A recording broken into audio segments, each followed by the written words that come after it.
Hi, my name is Boo, and I'm an addict. Hey, Boo. Welcome to the GRCNA 40 Lost Dreams Awaken and our workshop, The Triangle of Self-Obsession. Since GRCNA 40 is the general region's first hybrid convention, allow me to address the issue of anonymity for those joining us online. When joining a virtual meeting, you will need to keep your video turned off to guarantee your anonymity. If you turn your video on, you are choosing to be seen by the other participants. You can also change your name or switch the first name plus last initial to protect your identity. Let's open this meeting with a moment of silence followed by the serenity prayer.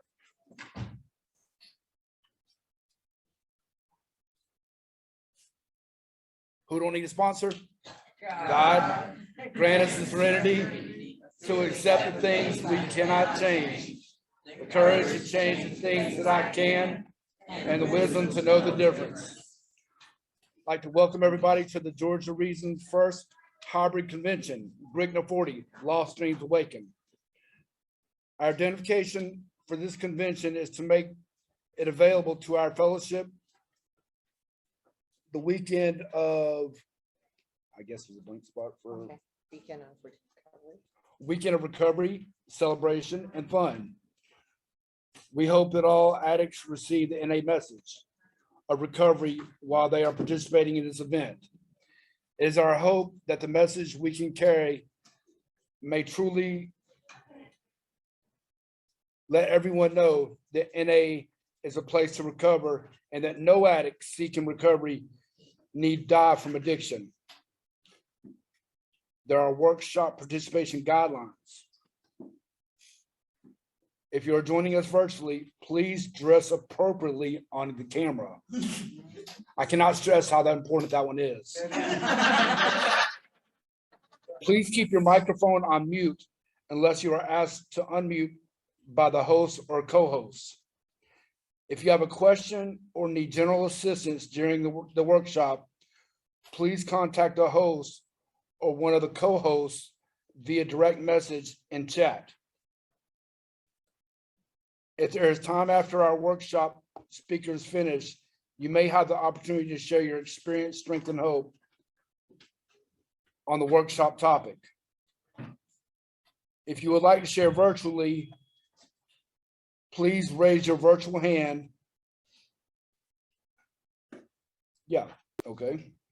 Your virtual hand can be raised by going to the reactions icon on your computer or by going to more section of your phone. If you would like to share here in person, please raise your hand. You will be asked to come up to the microphone and camera so that those at home can hear and see you. The virtual host and co-host and I will attempt to maintain the queue correctly. Your kindness and patience will be greatly appreciated. Please limit your share to 3 or 4 minutes. I've asked for a volunteer for our readings.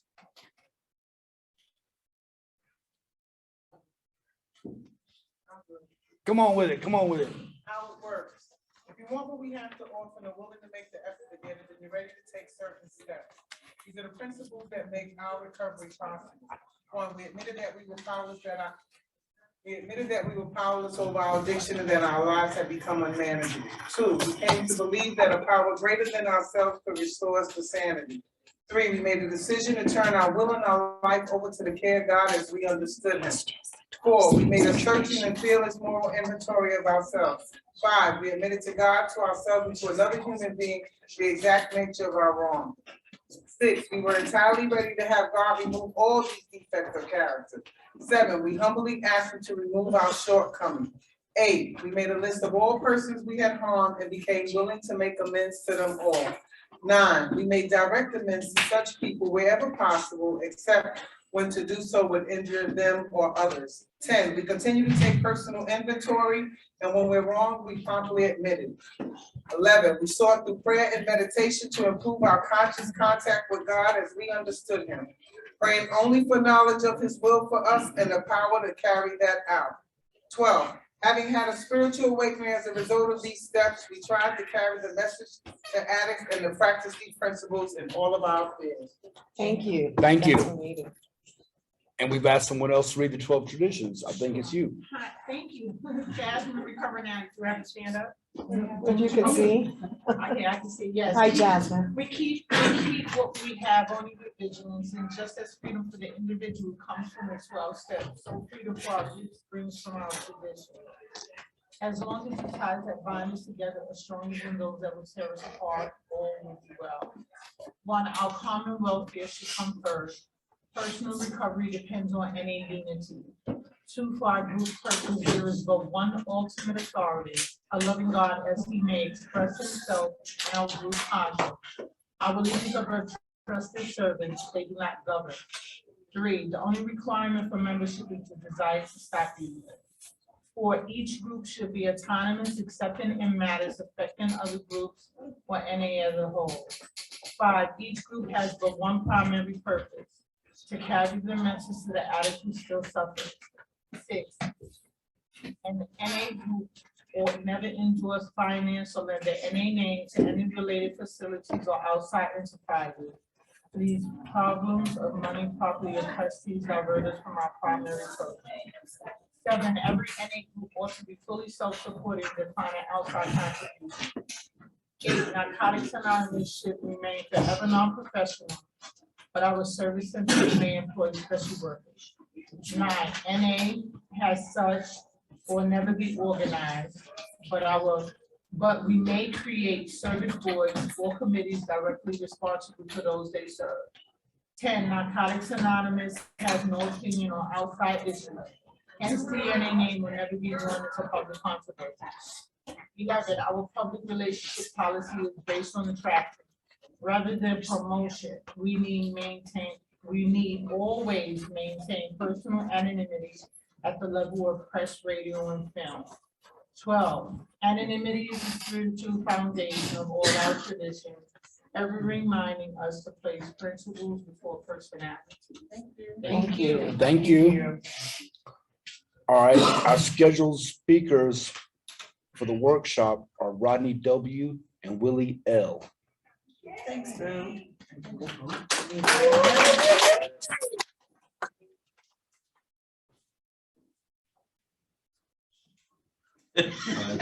want me to introduce you? All right, I will. I know this dude right here, okay, guy in the red shirt. I give you guys Rodney W.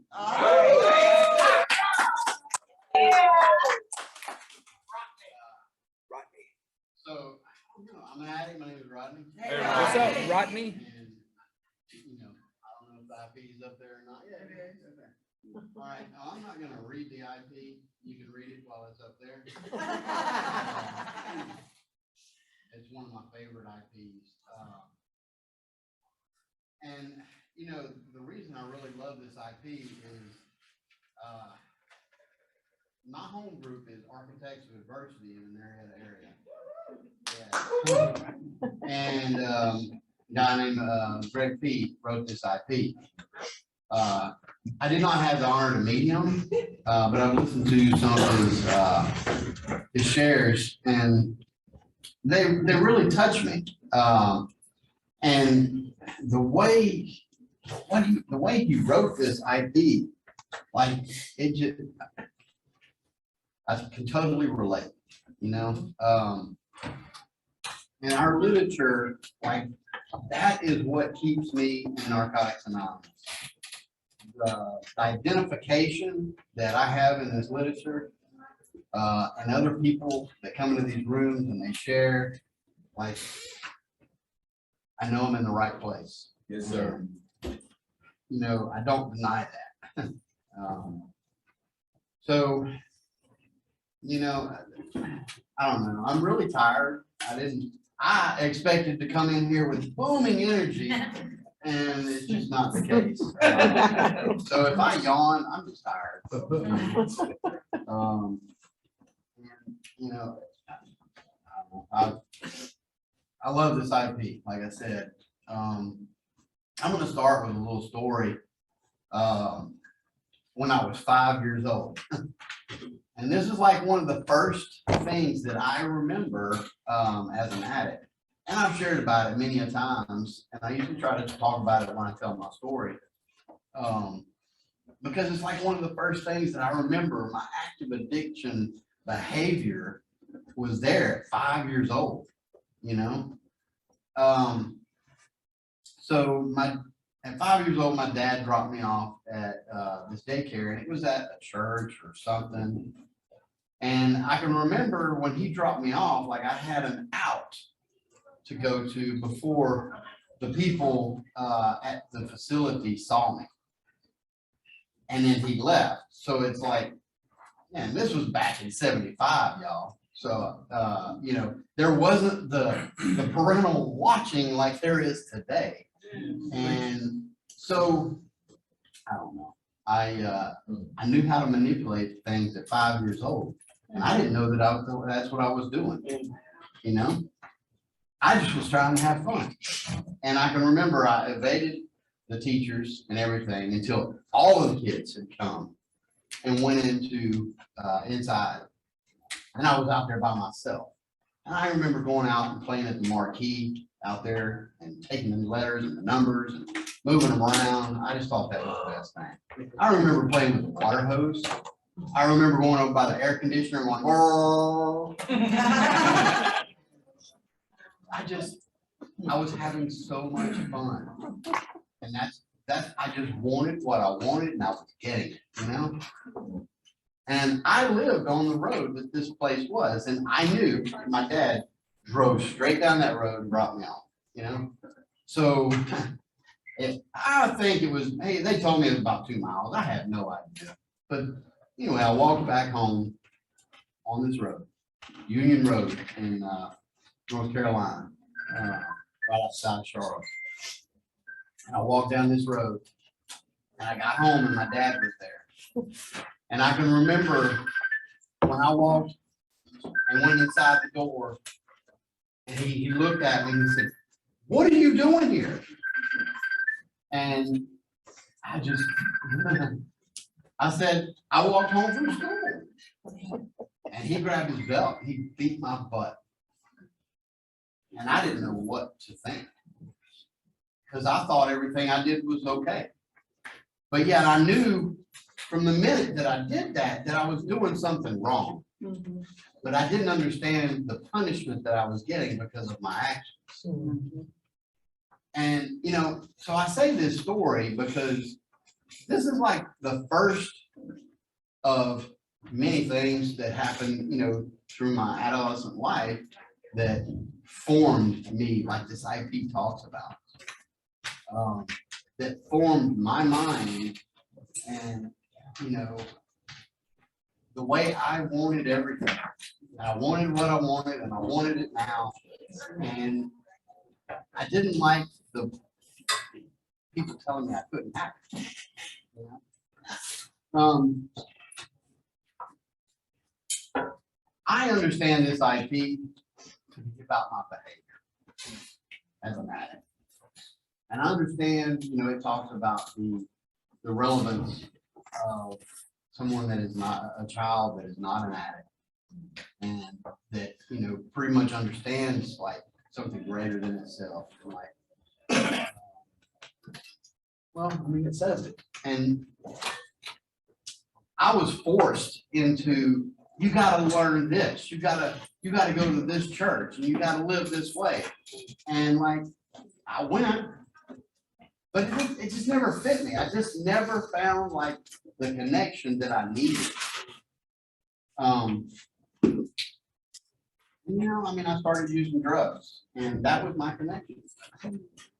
That was my connection to people, places, things, feelings, respect.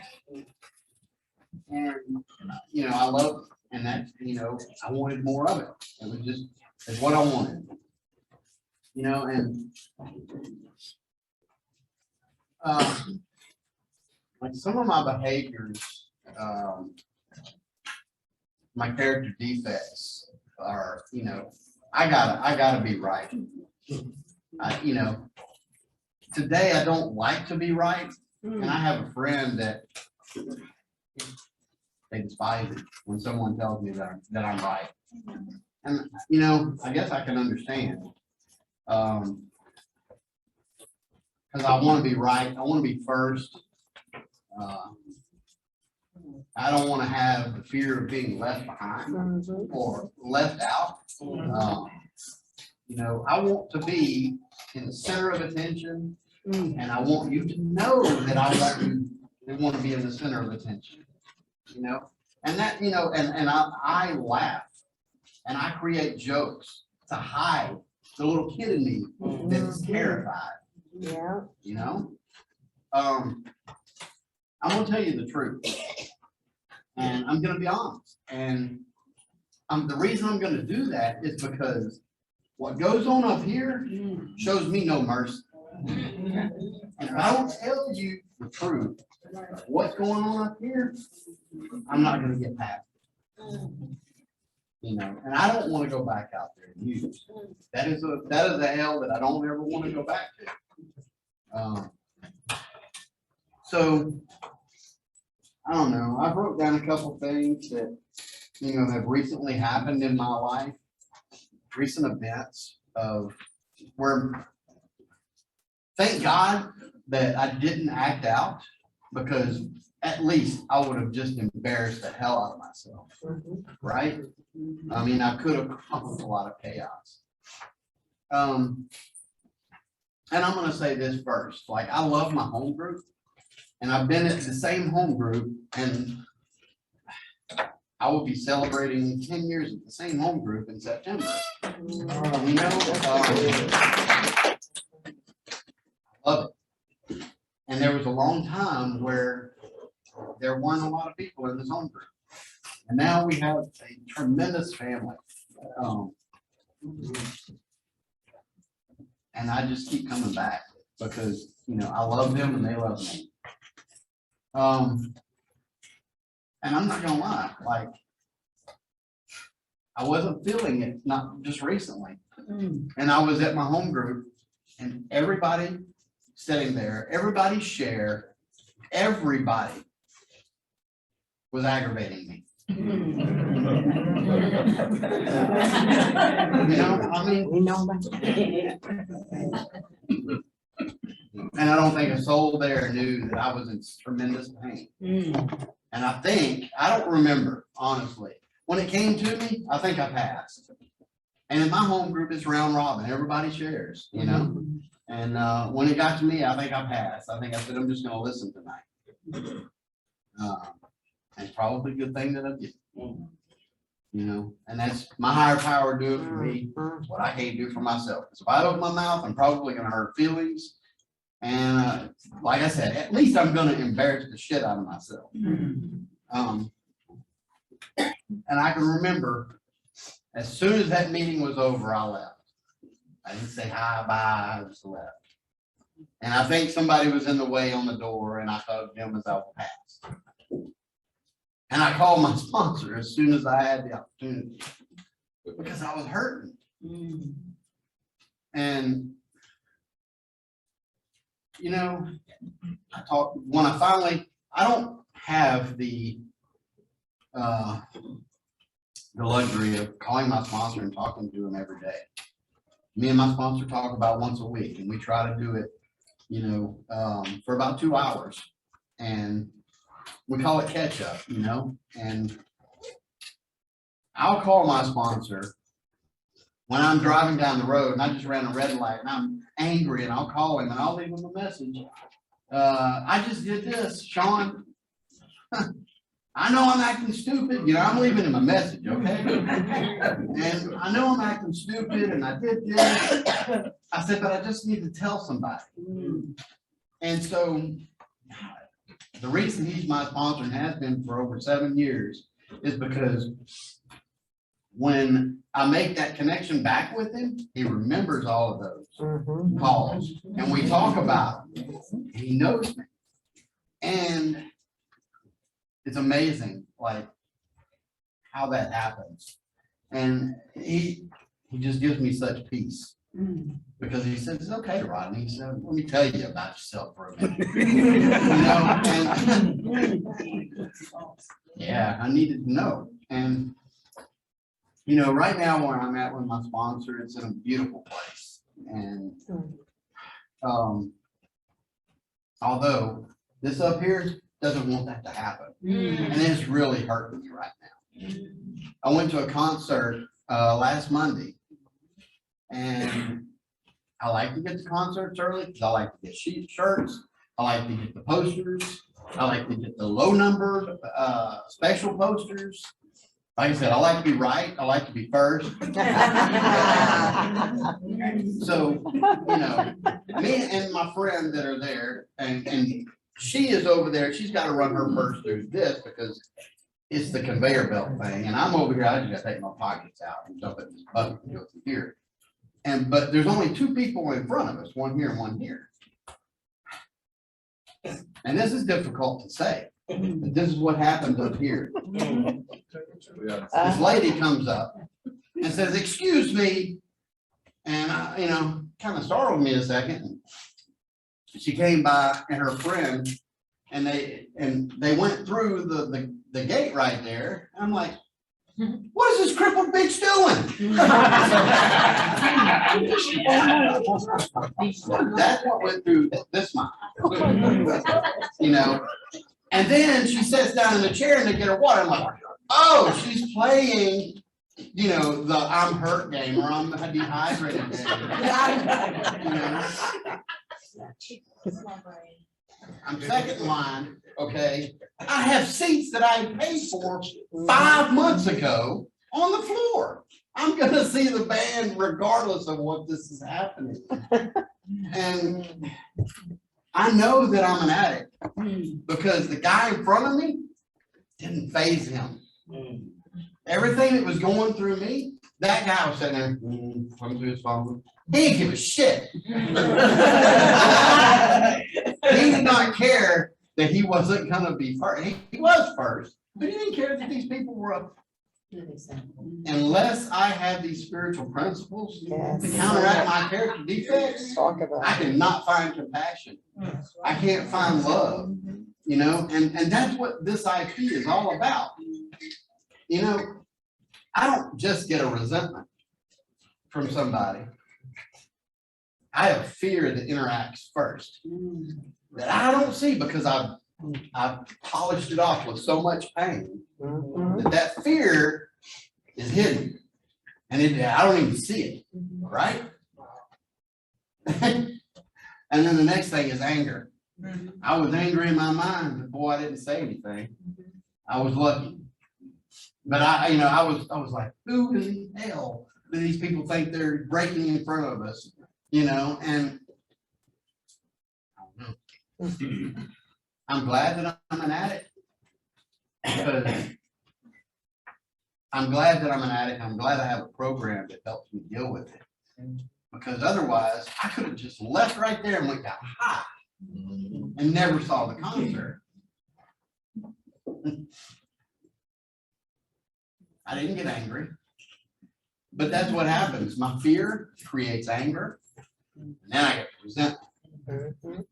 Then I got to deal with it a year from now, 2 years from now, 5 years from now.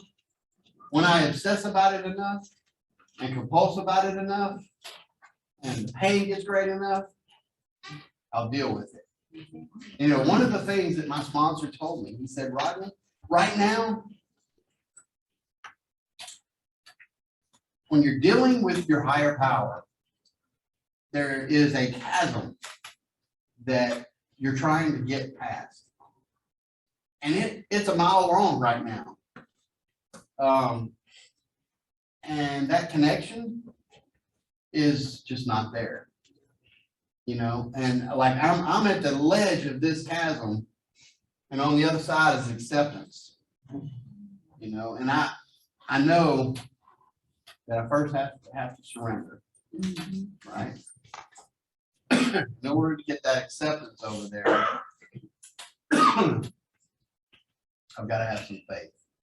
And right now, I guess I don't have it, right? Because he told me, he said, when you get that connection with your higher power, like I know you can do, and you take that one step, you'll never see that chasm. It'll be from here to there, and you're gonna be all right. You know, my higher power works in crazy ways. Because I went to a convention a couple of weeks ago, and I was down there, and this was Sunday morning. And I was sitting in, and nobody was in the auditorium. I was the only one sitting there, and I was just reading my basic text on my phone. And this guy came in and he said, "Did you see a coffee mug in here? I left it." And he was like panicking about this coffee mug. And I can relate. I know some people that have coffee mugs and leave them in places, you know, and it's not fun, right? And this guy was really attached to his coffee mug. And he said, "I got my initials on it." And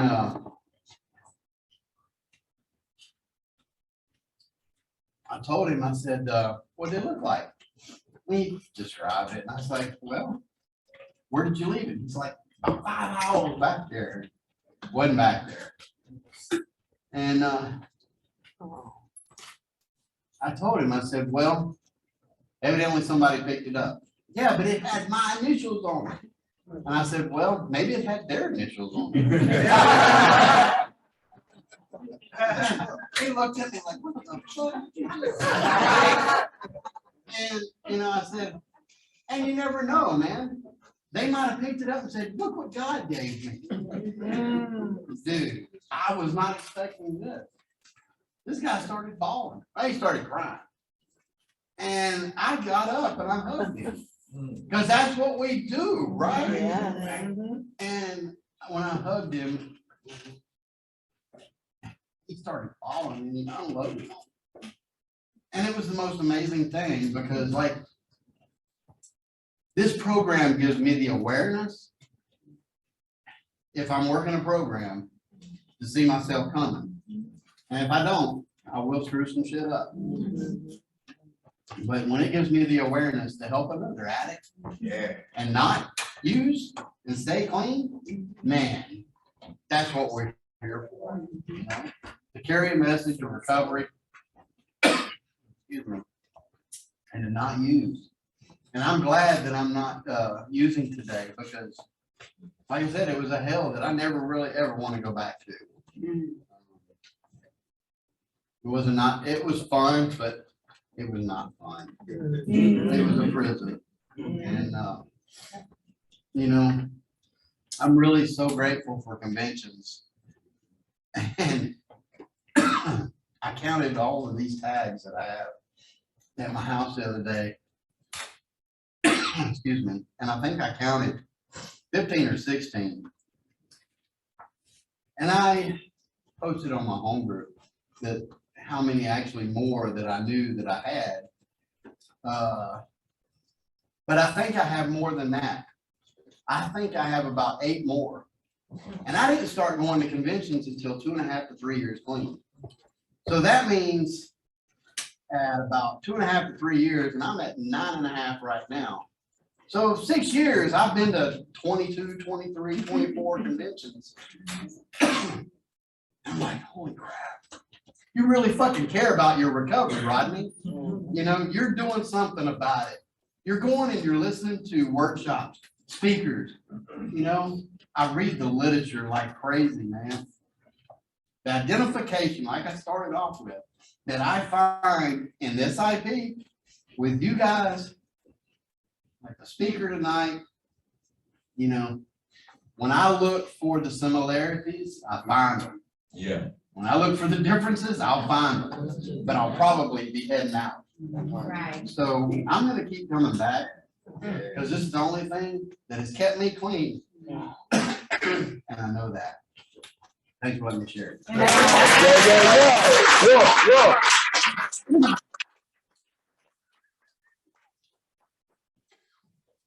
Oh, my name is Willie, I'm coming out. What up, Willie? Grateful I'm coming out. Grateful for God's grace and mercy. Recovery, because what I know about this recovery process is the ongoing process. You know, we don't graduate from this. It's not a graduation, it's a continuation. We got literature that says the journey continues.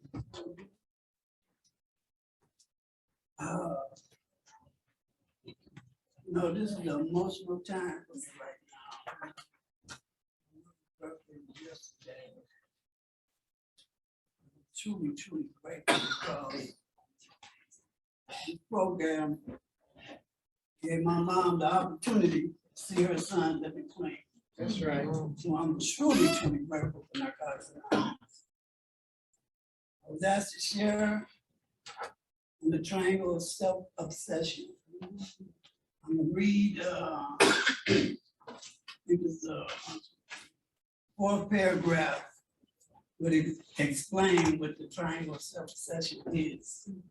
And it says resentment, anger, and fear make up the triangle of self-obsession. All these effects of character are formed in these three reactions. Self-obsession is at the heart of our insanity. Resentment is the way most of us react to our past. It is reliving the past experience again and again in our own minds. Anger is the way most of us deal with the present. It is our reaction to and deny of reality. Fear is what we feel when we think about the future. It is our response to the unknown, a fantasy in reverse. All three of these are the expressions of our self-obsession. They are the way that we react when people, places, and things past, present, and future do not live up to our demands. In Narcotics Anonymous, we are given a new way of life and a new set of tools. These are the 12 steps. And we work them to the best of our ability. If we stay clean, we practice these principles in all our affairs, miracles happen. We find freedom from drugs, from our addictions, from self-obsession. Resentment is replaced with acceptance. Anger is replaced with love. Fear is replaced with faith. We have a disease that is in the end forces us to seek help.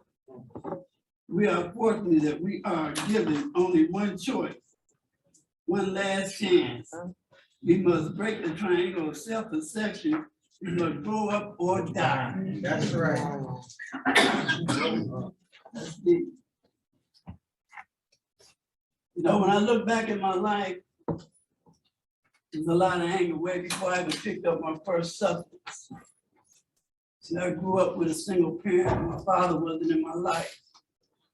By my father not being in my life, there was a lot of anger. A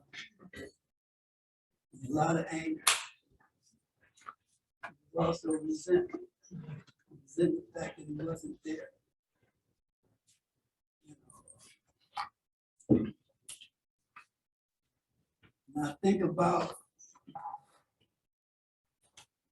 my past, you know, I don't know, man, I'm all over the place. Okay, come on. We with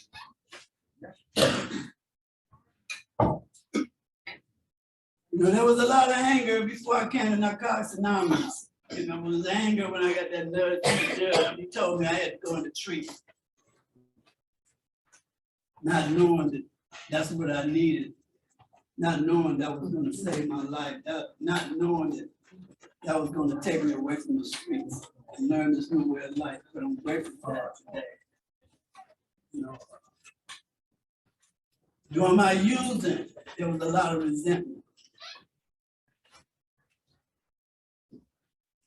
I remember during my using, I made a decision.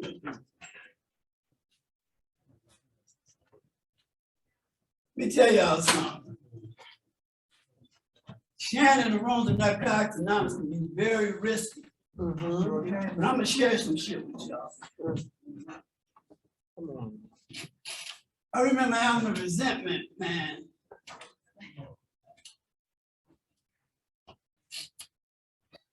Against a person that I love very dearly. I remember me doing the things I do to get my drug of choice caused me to catch a case and go to the penitentiary. Let me bag up a little bit. This person I had the resentment against, man, this person used to use together. You know, this is a person I love very much. I mentioned the fact that I had caught a case doing what I do to get my drug of choice. Before I went to jail, before I went to jail on this case, there was a thought that this friend of mine, I'm gonna say friend of mine, this loved one,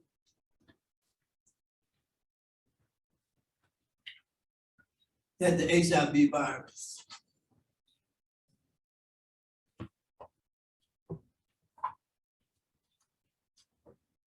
And I remember going to jail, getting out.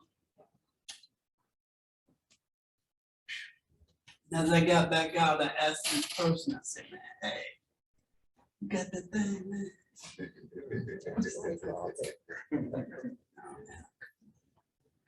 Yeah, I'm an IV drug user.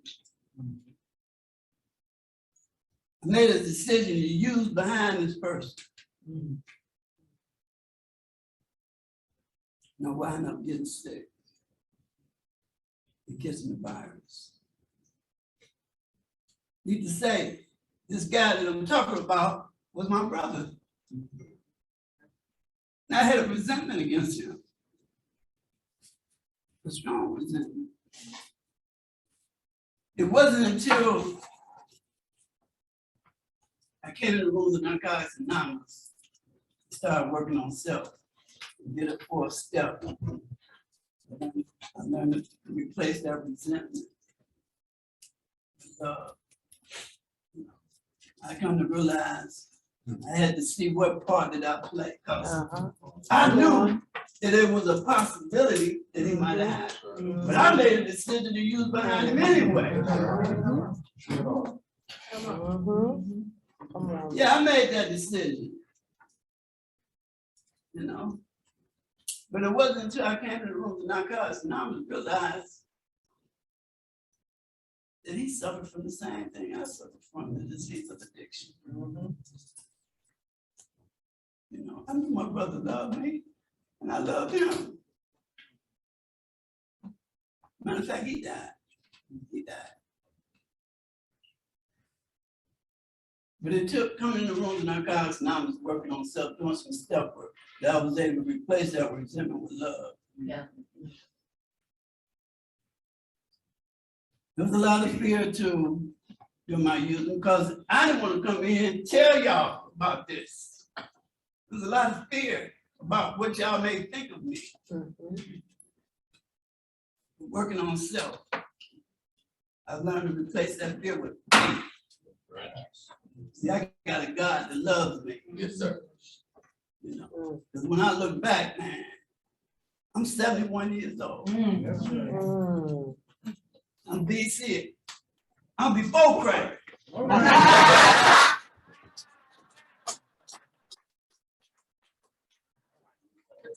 Shit, right through his head out on the street, sticking it in my arm.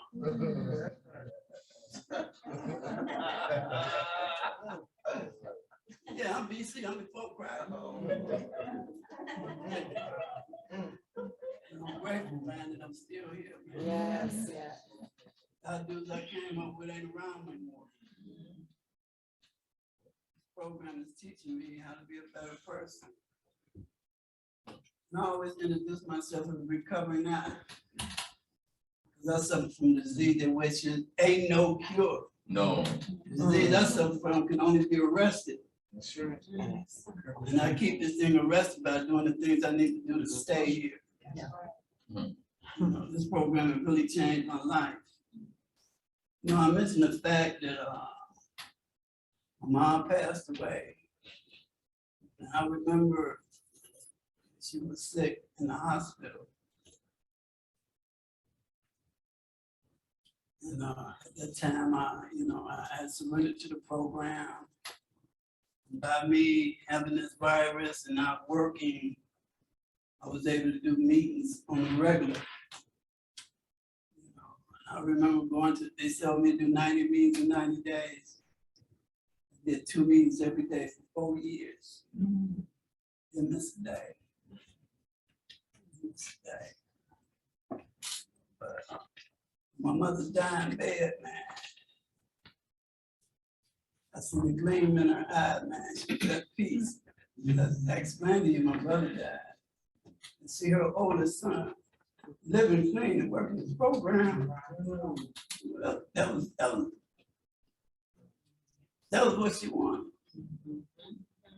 I remember her telling me before I submitted to this program, that boy, if you don't leave that shit alone, you're gonna be just like your brother. I remember that. Look, this program worked, y'all. Password is help. Let me give you an example. When my mom died, they pulled the plug, my mom died, I'm in the hospital. I'm going through all these feelings and emotions of wanting to use and didn't want to use. When she died, I was headed out the hospital to go use, y'all. That's what my intention. But I made a pit stop. Went in the bathroom. As I used the restroom, we stand in front of the mirror, tears coming down my eyes, because I had just lost my mother. I dropped down, I said, God, please help me. Please help me. I really don't want to use. It's funny, man, how God works.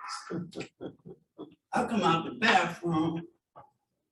It was a member of Narcotics Anonymous. I know that's right.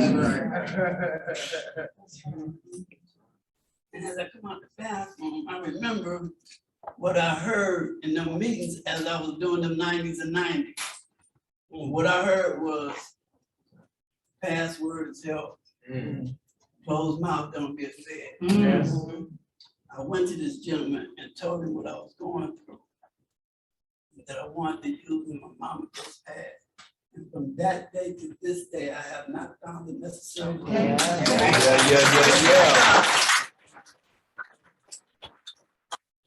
Yeah, I refuse to use. You know, it's like I'm riding on the spiritual high, y'all. Better than any high I ever had. I'm telling you, 71 years old, I use some everything. Everything. I refuse to use today, man. I don't want to blow this high I got by not using it. That's right. Beautiful thing to wake up in the morning riding on the spiritual high, y'all. You know. I've learned since I've been here, regardless of what comes down the pipe, I ain't gotta use. That's right. I got some tools, I got a program, I got a network, got people in the program that loves me. And I use those tools, man. They told me to get in service. After I had 6 months. I got an H&I. Did H&I for 7 years straight. I just celebrated 14 years. Yeah.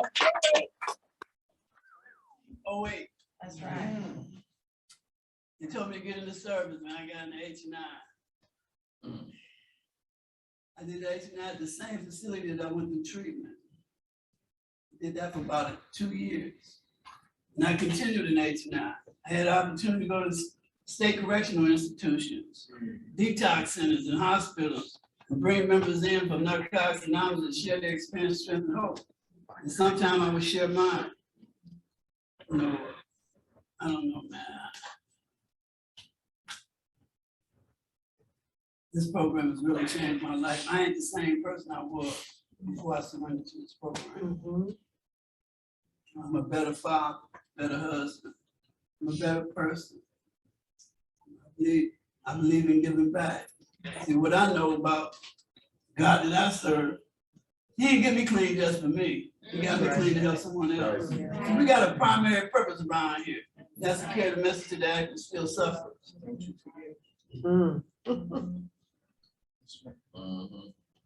That's our primary purpose. This program works, y'all. One day at a time. Days goes into weeks, weeks goes into months. And before you know it, the desire to use can't be lifted from you. You coming, keep coming. Don't give up 5 minutes before the miracle. To act like niggas stop using, I used for over 40-something years. Over 40. Might count 50, but start using my 20s. Hard stuff. I was using before then, but I'm talking about hard stuff.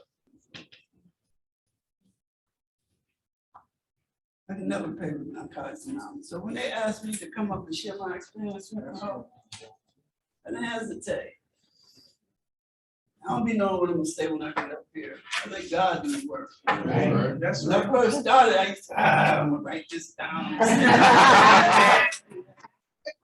the hell I'm gonna say? Let God do it. My sponsor always told me, I said, man, I'm nervous. He said, shit, that's God, and shake the truth out. That's right. That is true. I love y'all, man. I love each and every one of y'all. Man. My track record showed me I can't do this shit by myself. You come, I need you too. I need to be reminded. That's right. Because the disease I suffer from is county, city, definitely insidious. It had me thinking outrageous nonsense. My disease I have me thinking I can snatch that damn thing off the wall, take that, and run out the door with all y'all in here.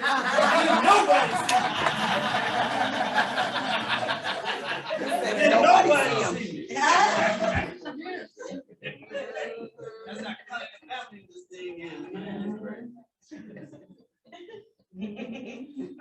So I shared exact nature what's going on with me, regardless of how silly or stupid it sounds. Right. But y'all understand. Me too.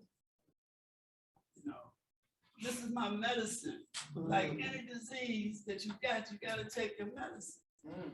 And this is where I get it from. This is the only place I can get it from.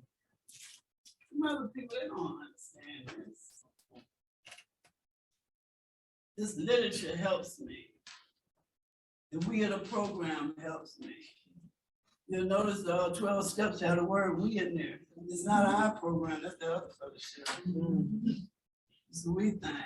I can't, we can't. Never alone, never again. See, I believe in all that.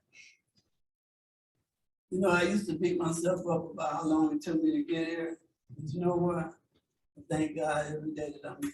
That's right. A lot of us didn't make it. My brother, for one, man, the shit out here today. Lord have mercy. I'm glad I got clean when I did this shit. This shit out here today, man. Ooh-wee. Damn. Damn. I don't know, y'all. I just keep coming, share where I'm at. Be an example for the newcomers. Let them know that it do work. Give back what was so freely given to me, you know. It's an awesome program, man. I had my chance to go to the first World Convention back, what was it, 2000? Whoa, man, my memory's kind of. But I did go to Orlando, I had a ball, man. It was nice, real nice, real nice. My sponsor was there. Oh, man. Lost my sponsor in this program. That was very hurtful, but I didn't use it. I miss that guy.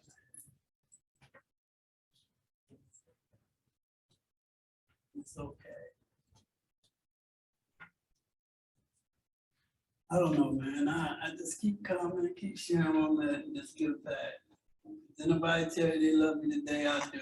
There's a reason why I say I do. And I don't know which one of y'all might say something to say my damn. That's life. right. All right. Newcomer too. We all got a message. That's why we here. That's why we here. So if you didn't understand anything I said, Bring it. please understand this.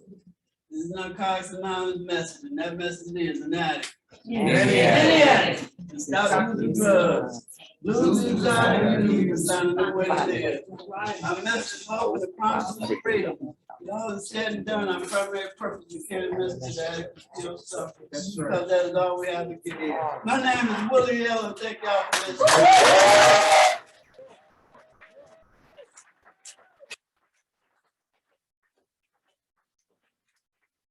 Thank you, Willie. Thanks for sharing. All right, we're gonna open up the floor now. We got a little bit of time left over, so we will open up the floor now. My name is Jeff. I'm an addict. Hey, What up, Jeff? Thank you, Mr. Willie. Right now, I have a lot of emotions going on inside of me. I'm anxious, I'm fearful, I'm nervous, I'm worried. I'm anxious because my dad's in in-home hospice right now and he can pass at any time now. So I have mixed emotions about that because I know what's gonna happen. And I know it's gonna happen. I don't wanna feel fucked up and be like, hurry up and go so I can let these emotions out. At the same time, feel grateful that he's still here and he's still hanging on. I'm fearful because a company bought out my company and I'm waiting on my background check to get back. And I'm a drug addict. My background is fucked up beyond recognition. I'm anxious and I'm worried because on the way down here, my car took a shit and the ECM went out. I'm angry because I have a drug addict living in my house that continues to use, even though I've told him not to. It's not allowed in my house no more. I don't live that way. I'm not going to subject my daughter to being in that type of environment no more. She was taken away from me twice for that. And this person is my wife's father. And it takes everything in me not to crack his fucking skull open when he gets in my face and calls me names and tells me that I can't tell him what to do in my fucking house. But at the same time, amongst all of that, I'm in a Narcotics Anonymous convention to speak my mind and stand on my truth, knowing that this program is the reason why I'm here today. With 6.5 years clean, and I'm able to verbalize.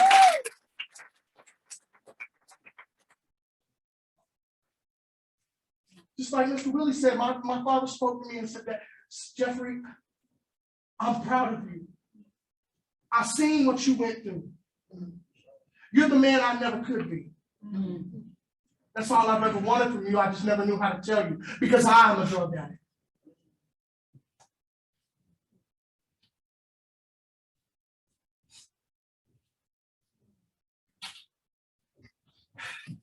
That's where I'm at right now. In my mind. On the way in, I ran into a fellow addict and she looked at me and said, damn, you've got a lot of shit going on. I don't know how to fucking take that. Like the look on her face is like, goddamn, you got too much shit for me to even fucking try to talk to you about right now. Or it could be a message of hope, like, damn, you got a lot of shit. I see you handling your shit. That's right. That's right. That's right. So I was kind of taken aback by that in that moment. And I've had time to think about it. And I'm gonna choose the path of righteousness and let it be known in my heart that she was speaking faithfully. That she sees the strength in what I got going on. That's With right. everything I got going on to set forth in front of me. Because the power in this room is very evident. I feel it when Mr. Willie speaks. I feel it when Rodney speaks. I feel it here with the people in my area. When their faces light up because I walk into a room. I feed off that shit. Yes, That's right. yes. Because that's the type of drug addict I am. I need, like Rodney said, I need to be first. I need to be known. I need to be heard. And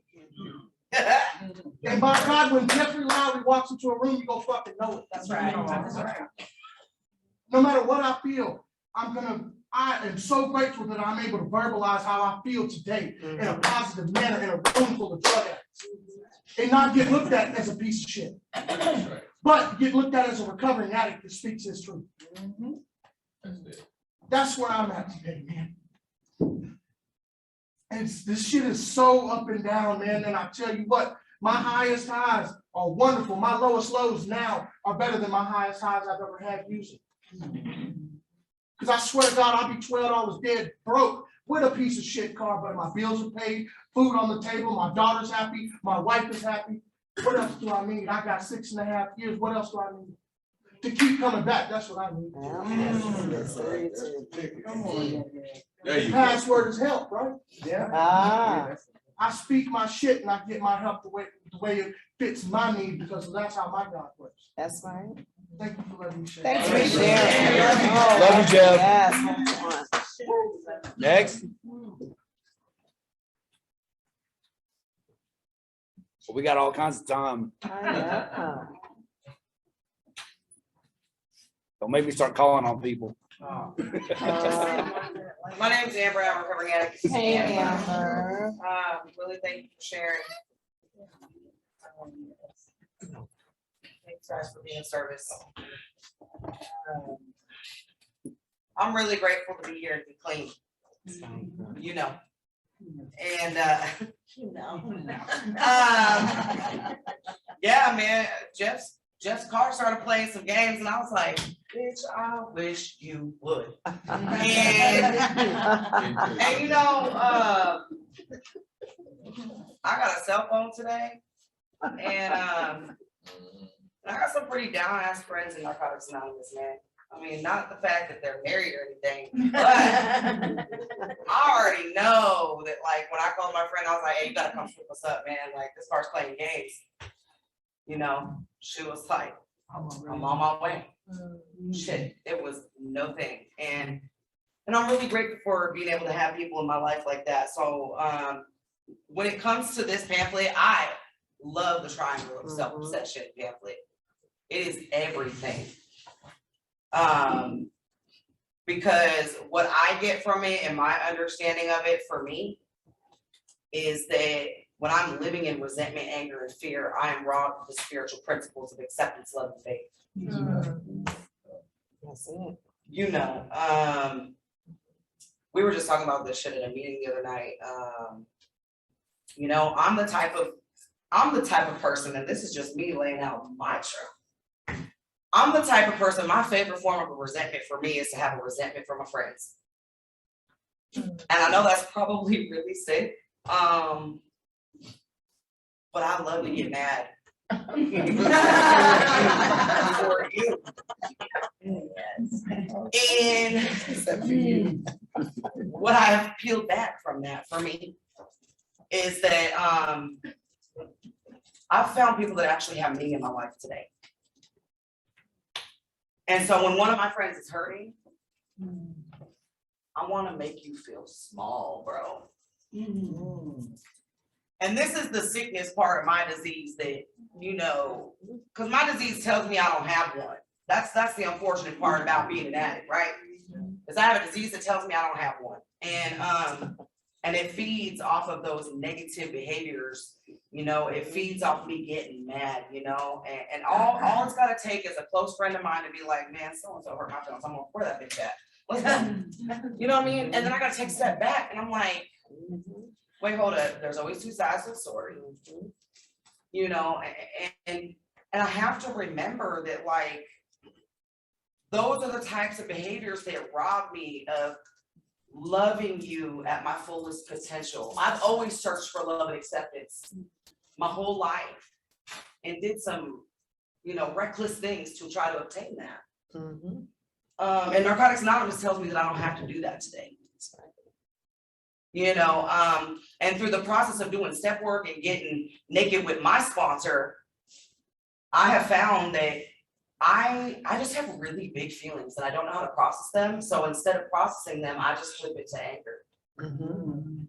So instead of, copping those resentments from my friends and stuff, and instead of just being like, man, that makes me so sad for you, I want to try to just jump at people for no reason. And I don't know how to express that, like, I'm sad about it or I'm hurt about it. And Narcotics Anonymous is teaching me to peel back and to get vulnerable enough to say those things. And I'm gonna shut up with this. The biggest part about this pamphlet for me is my resentments with myself. Mhm. I didn't realize that I made that list when I got here until I had a sponsor that said, where are you at on that list? And I am being taught to learn how to love and accept myself where I'm at. To not allow my past to define me. Not excuse it, right? Because we take responsibility, 6, 7, 8, 9, but to grow through that and continue to try to be the best version of myself. And this ain't no cakewalk, bro. Like, if you thought NA was just gonna be easy because you stopped using drugs, You coming. welcome. Because it wasn't about the getting clean for me, it's about the staying clean for me. Because again, I have a disease that tells me I don't have one, and I cash in my clean dates after multiple years in this program, and I go back out. And then I get clean again, and then I go back out. And then I get clean again, and I go back out. And I'm sick of doing this dance. So I'm just keeping the clean date that I have because I earned it. And I'm sick of trying to find a new chair in Narcotics Anonymous when there's always been one chair for me right there. But for some reason, I want to play musical chairs with my life. So I'm just gonna stay because that's what you guys told me to do. You said to just keep coming back. You guys prayed me in and prayed me out every meeting when I was out there. You guys prayed for the attitude of still suffering. And I do believe that you guys prayed for me to come back here. So I just don't want to take that for granted. That's all I got. What's up now? Life in the triangle. Oh my gosh. It's so humbling, isn't it? Life in the triangle of self-obsession.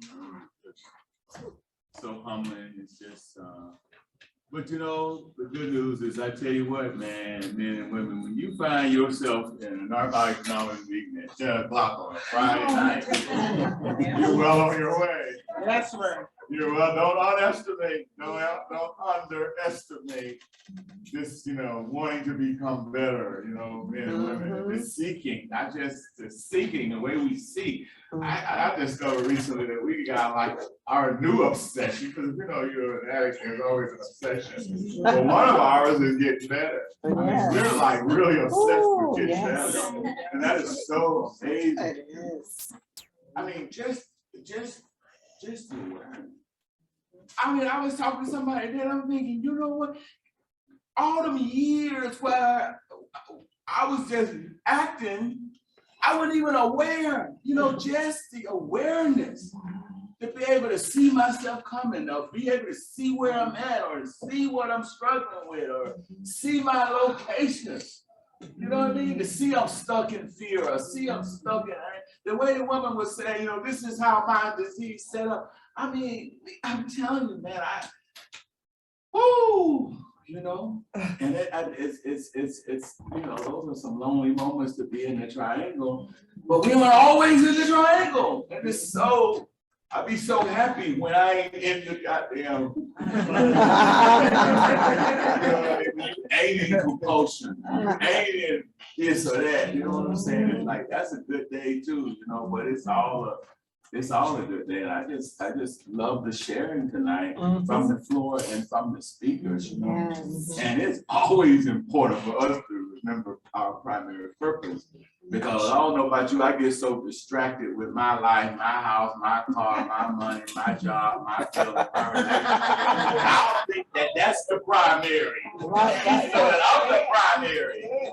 You know, and we need a messenger to come and remind us, yeah, you know what I'm saying? You in the circle, but you ain't the only one in the circle. You know, you got a bigger responsibility that's just bigger than yourself. You know what I'm saying? And I need to give up some of that obsession time, you know, with myself, this obsession with myself. You know what I mean? And think about, we're so obsessed with getting better, we don't even appreciate what it means to have lost the desire to use. Because most of us in this meeting tonight have lost the desire to use. They didn't even know what our desire is.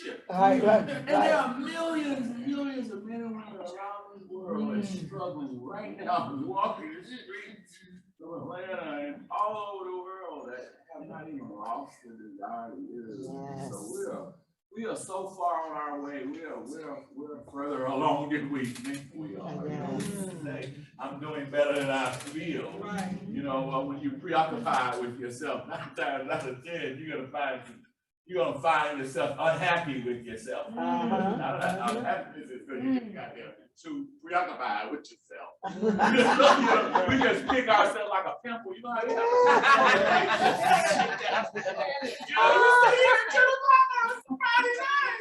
you know, as spiritual seekers, wanting to be better men and women, and we still not fucking satisfied with what we're doing.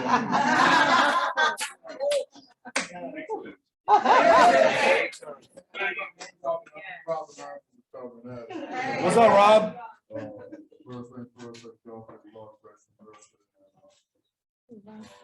Thank both of y'all, thank you for speaking, man, both of you. And then, message, so thank you. And it just feels good to be here, at Gretna 40. Yeah.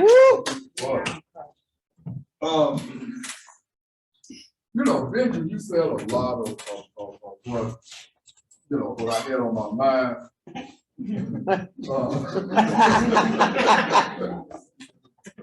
Took it off, bro.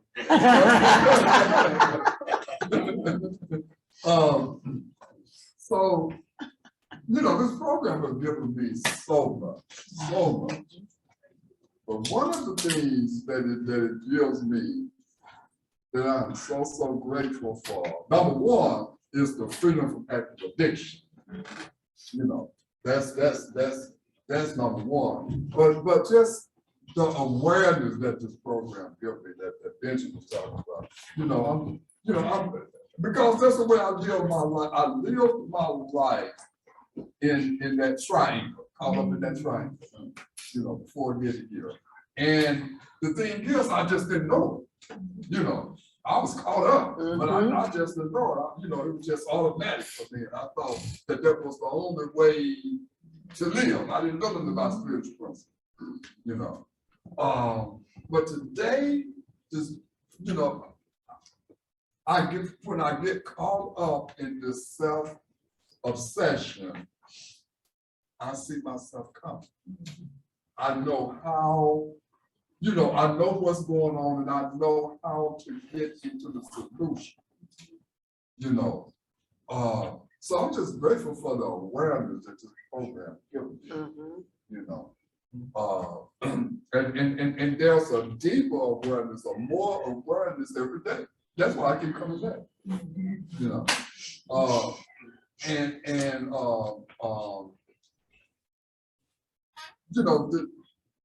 just the fact that we're all sitting here on a Friday night in Atlanta with this hour, there's a lot of shit going on in the city.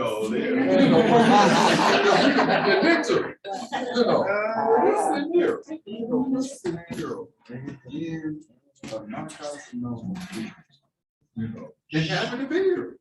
Yes. So,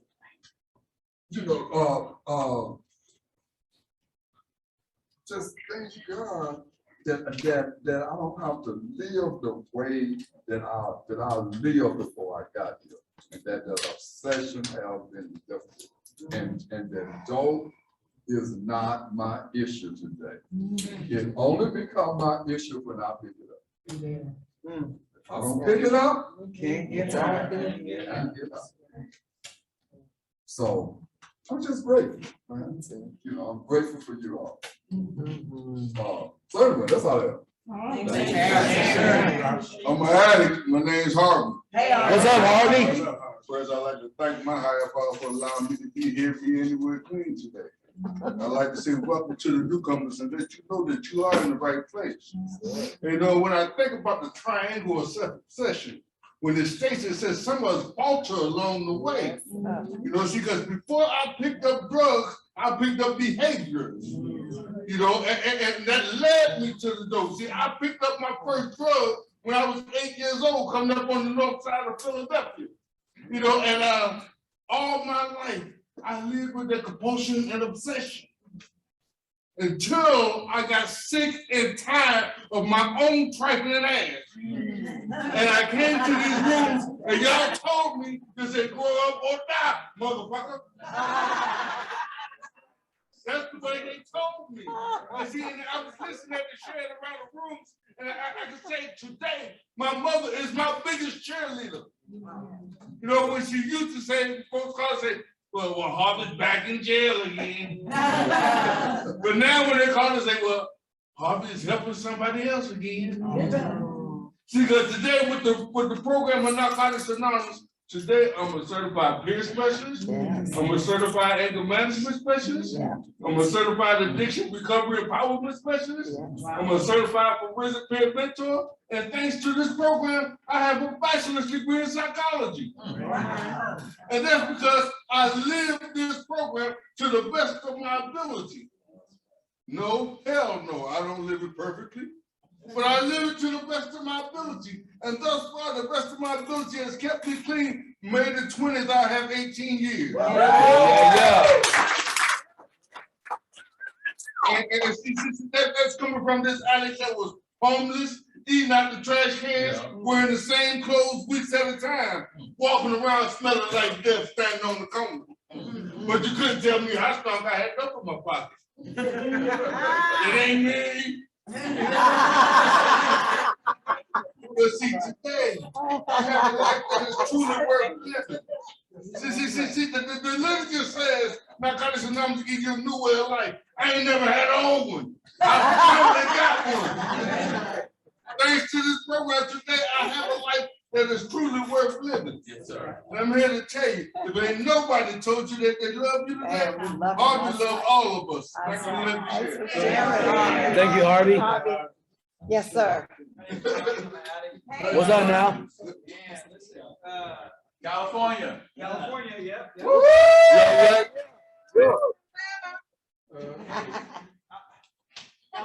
California love meets Southern hospitality. You know, I got my first base in Texas in the county jail, paperback book with the H&I stamp all them years ago. And when I read that book in the county jail, it was like somebody wrote the story of my heart. I mean, I didn't have language to describe the things that were in that book. And I knew there was something there. Now listen, the first time I read this pamphlet, it was like, I had never been so fucking triggered in my whole life. I couldn't believe it, the audacity. You ever like go to court and they give you your paperwork and you're reading what you did, and you're like, this is some bullshit. Is it true? You're like, well, yeah. That's what my first experience was. That's good. That's good. And precisely the line some of us faltered along the way. I was, you know, right to you. Yeah. And Yeah. that's a dangerous place to be. Yeah. But you know, I struggled with anger my whole life, and as it turns out, love was the answer. Yeah. Just like it says. Yeah. You know, and it's in a sense they kind of come into existence mutually. I don't know if you can have one without the other. Like I think it's interesting how we talk about the disease of addiction as if it's a separate entity from me. Fuck, that's me. Recovery is also me. You can't have addiction without recovery or vice versa, right? So nobody gets to know the joy and the love that we experience it without Narcotics Anonymous, without paying the price of entry. Right? Nobody. That's why when we come in here, it's like, there I go. Here I am. And it's fucking so beautiful. Even when a loved one passes away, man, you know, it's like all of that suffering is a result of the love. It's like we went out to dinner and somebody got a phone call and they had to leave early and I got left holding the check.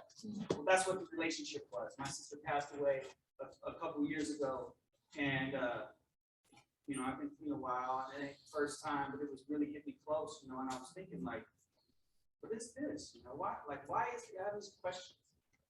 And the way that I rationalize, because I'm a good addict, I gotta rationalize it. I have to reconcile these seemingly incompatible facts. And, the conclusion that I come to is that if I didn't love my sister, I wouldn't have more in her past. And it's simple as that. You know, I got left holding the bill. Well, you know, I guess she got me one last time. You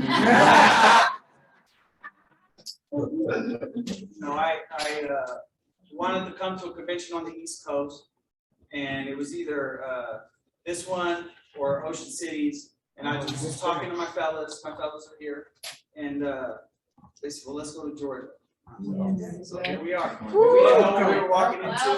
From the moment we got off, everyone, listen, California is fucking dry as a powder house, it's on fire all the time. I'm like, hold on. It's an interesting game that we play where it's like, how far can I get away from the address on my driver's license and still feel home? Come on, that's good, that's good, that's good. And from, you know, my buddy insisted that I come to a meeting over in wherever that, over in the city, wherever that was. And the moment I got there, I was like, and I don't know, I don't think many people get to experience this. Lots of people pay the price of admission, not everybody gets to come to the show. Wow. That's right. That's So, good. you know, I am grateful for the nudge that I got and the free basic text and my predecessors giving me hope by insisting that I could recover when I didn't even believe that this was something that I needed to do. And just all of the miracles, all of the miracles. And so, you know, anyway, I just would like to say that I'm glad I came here, and there's so much love and there's so much beauty, and you know, y'all are doing all right over here. That's my expert opinion. Because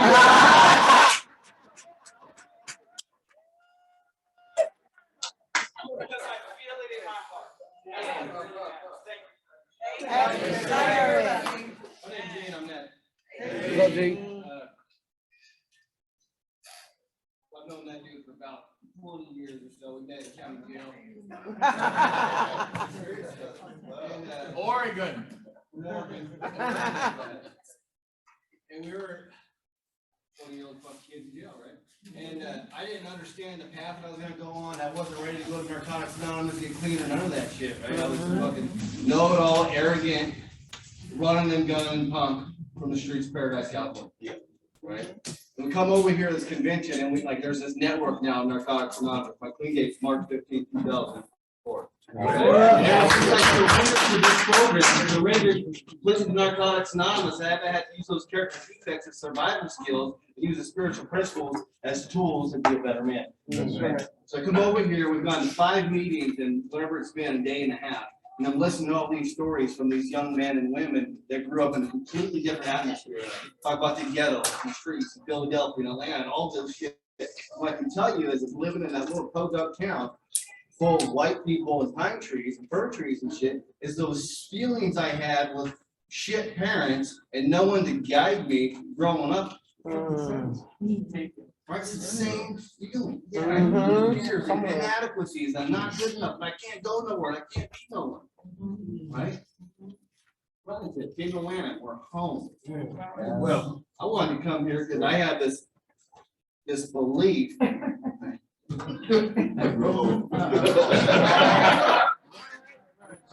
That black folks got good food.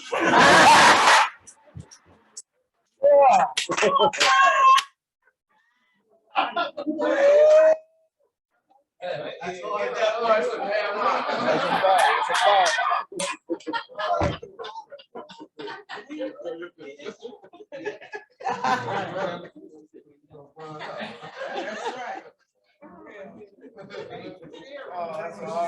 Oh, thanks for sharing.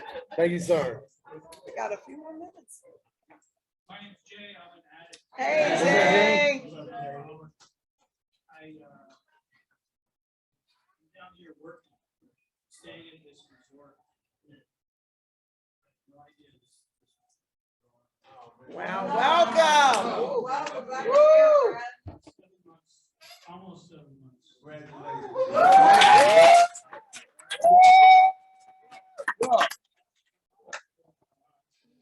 go to Alcoholics Anonymous. It's okay. That's okay. Still love you. I don't know what I'm gonna do when I get down there.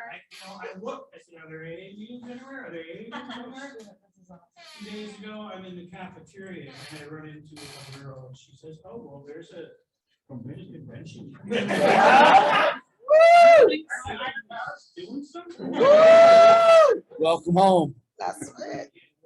It's really kind of frightening. It's exactly how my higher power has worked in my life. I think I know what he's got going on. I made a decision. I turned my will over. Yeah. But I can't do that. You know, I try and I try, but he's doing it for me. He's been doing it for me for an awfully damn long time. I didn't know what an IP was until today. Wow. I'm That's full of fear and resentment and anger. But now I know that I can force it. Well, I have faith. Faith. I appreciate all of you. You don't know. I mean, you people are a miracle. Yes. That's right. Thank you, Sharon.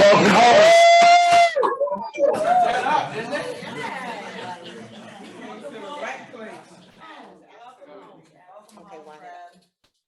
All right. Thank you for having a good meeting. And especially thanks to Rodney W. and Willie L. Look, Willie, when I was sitting up here, I didn't recognize you at first, because you look sharp as shit right now. Look, so I said, I know Rodney. I know this dude too. Love you, man. Yeah, love you, man. Okay, so let's see.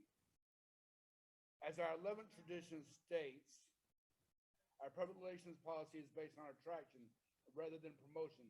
We need always maintain personal anonymity at the level of press, radio, and films. The primary purpose of our public relations effort is to tell the story of Narcotics Anonymous and what our program offers to the still suffering addict. Members of the press are often attracted to our convention and we welcome their interest. However, we do not disclose our last names in the media as identifiable members of Narcotics Anonymous. If members of the press approach you, please direct them to a member of the convention planning panel, board of directors, or public relations subcommittee. And smoking is only allowed in the designated smoking areas, in case y'all did not know that. If you have any questions about where to find these areas, please see a member of the convention planning panel. These members can be identified by the blue ribbon that says committee on their shirt. I also like to, I was told that I had to mention that we are having a raffle. I don't know if y'all know that, but we are having a raffle. We still got raffle tickets available. And we still have many raffle tickets available. So don't think they're all sold out, because they're not. We are also having a banquet. I don't know if y'all aware, we all aware of that? Yeah. Okay, good. And we are also having Entertainment, which is a comedian and a comedy show. That's probably the same thing. Good job, good job, good job, good job. All right, I'm gonna wrap this thing up now. Good job. And when I say I'm gonna do that, what I mean is we're gonna circle up and we're gonna close with the we version of the Serenity Prayer.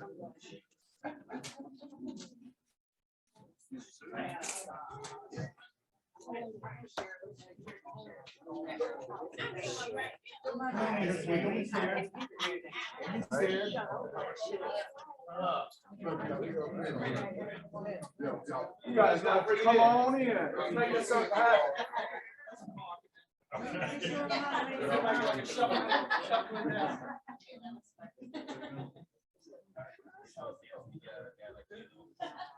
We'll figure it out. Yeah.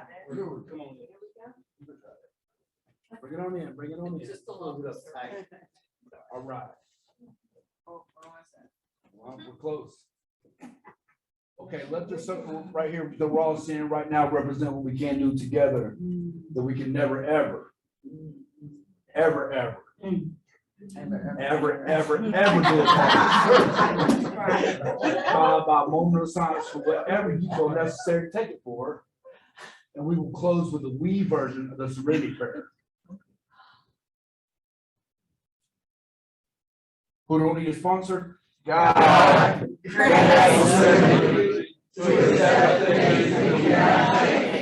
courage to change things we can, and wisdom to serve their purpose. Just what they have.